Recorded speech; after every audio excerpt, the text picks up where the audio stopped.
Hey, welcome back to the channel. I know I've been gone for a minute, but I promise I have more content coming soon. And as you could have guessed by looking at the title, today we will take a look to see what's in my camera bag for 2021. Let's get it. You know, I won't bore you guys with doing stuff like, my accessories. I got the blower, like, to me that's whack. Okay. Let's start off with the camera bag. This is an Amazon Basics camera bag. I actually had the smaller version before I upgraded to this one. The only reason why I really got this bag, the first lens is the 50mm 1.8, and this is the first lens that I've ever bought. I immediately traded both kit lenses and bought this lens. Since I use it on a crop sensor, it's really closer to 75mm, which gets you closer to that 85mm look.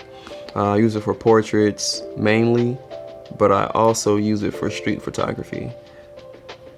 That's all I can say about this lens. It's really sharp, it's dope, it's clutch. My first lens, I'll probably never sell it, so there's that.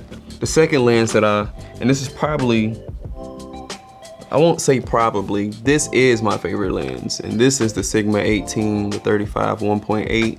As you can see, it's been used. Like, I legit use this lens everywhere, for everything, for photo, for video. The only drawback about this lens is it's super sharp and it's heavy. I don't know why I said that. The only drawback about this lens is that it's heavy. Like, this lens weighs more than the Fuji X-T3, just this lens alone. I use this Sigma for portraits, I use it for landscapes, I use it for street photography. This was the first lens that I purchased when I realized how serious I was about video. Did a lot of research, and this lens is at the top of the list, and I see why. So yeah, the Sigma 18 to 35 1.8. Next lens is the big boy. This is the heavy lens. This is the Tamron 70 to 200 2.8, and I recently did a video with this. If you haven't seen it, please go check it out. But this 70 to 200 is great for weddings. Super dope for portraits. A lot of people get this lens because of the compression of the background. You can actually bring the background closer to the subject. I think the only two drawbacks to this lens is it's super heavy, and you have to stand back pretty far from the subject.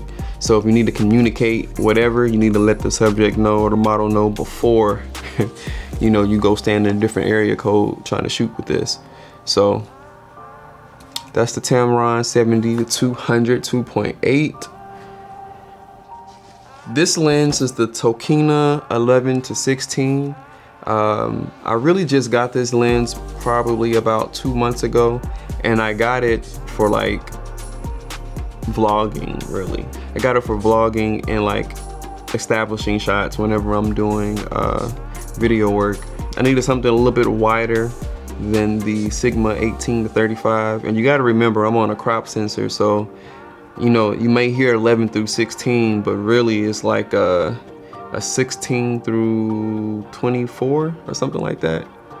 So not as wide, not as fisheye as it sounds. I have taken it out in the street and used it, and it's from what I can tell, the quality seems to be on par with the Sigma 18 to 35. The only drawback is it's a 2.8, so I'm losing some, a stop, 1 1/3 stop of light from the 1.8. Tokina 11 to 16, that's super wide.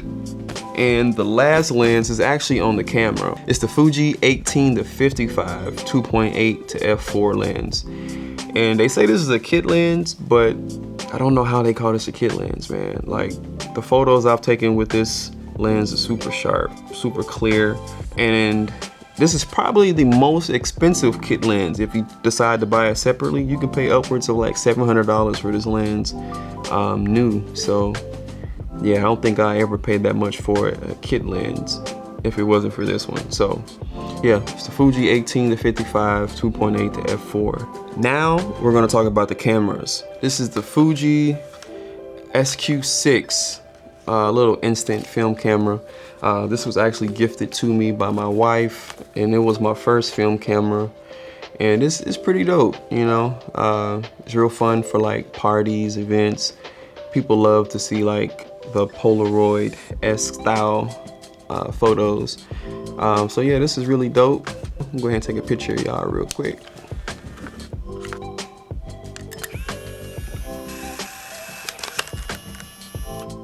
So yeah, we just go. They say don't shake it, so let me not shake it like a Polaroid. Sorry, Andre 3 Stacks. Okay, so the next camera is actually a film camera.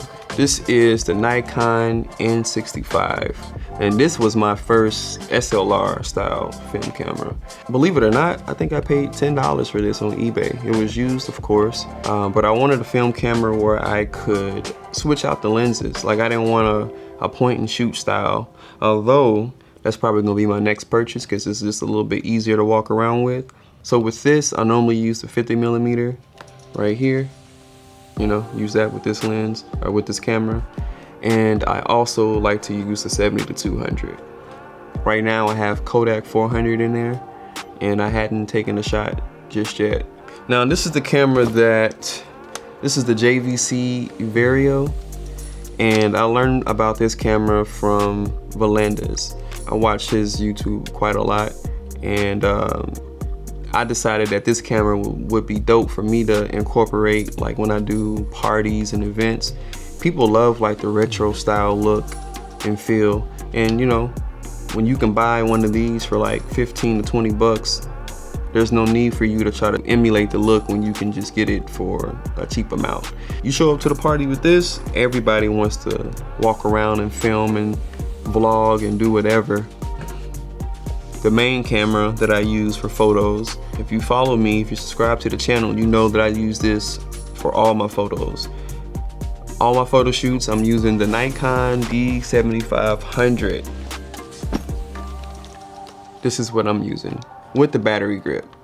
Check the link in the description, I'll link it. I'm pretty sure I'm gonna get about 20 comments asking me how I got a battery grip for the 7500, but I'll link it in the description.